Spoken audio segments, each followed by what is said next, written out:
Yo, check this out. Hello. Holy.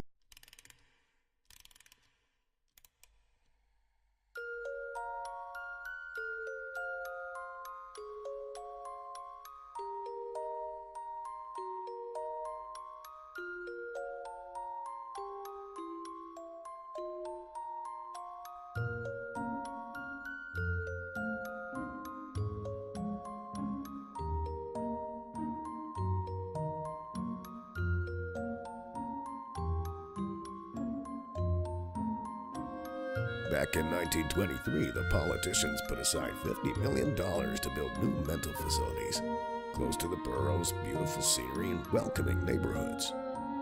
It was a no-brainer to pick the village of Orangeburg. They built a ton of asylums during this particular time in American history, all with good intention, too. But Rockland was different, the biggest of its kind. It was acknowledged as the best facility of the decade. That is, until the World Wars drafted all of our staff. That's why it closed.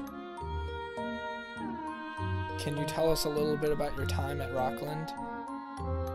It hasn't changed much, to be honest. The wall paint was just as chipped when I was brought here when I was 13. I lived in a big room with over 50 kids. Everyone outside thought it was this safe haven, but God forbid you misbehaved. Boy, were they crude to you. During meals, they make you eat all your food until you puked.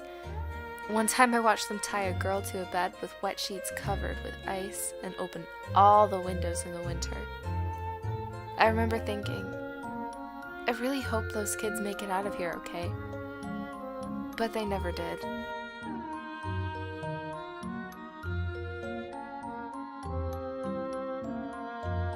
By 1959, we were treating over 9,000 patients, with only 2,000 of us.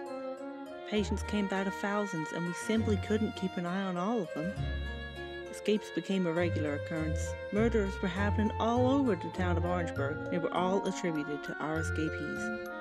Sirens would go off, and all the neighborhood kids would go inside because they knew someone escaped.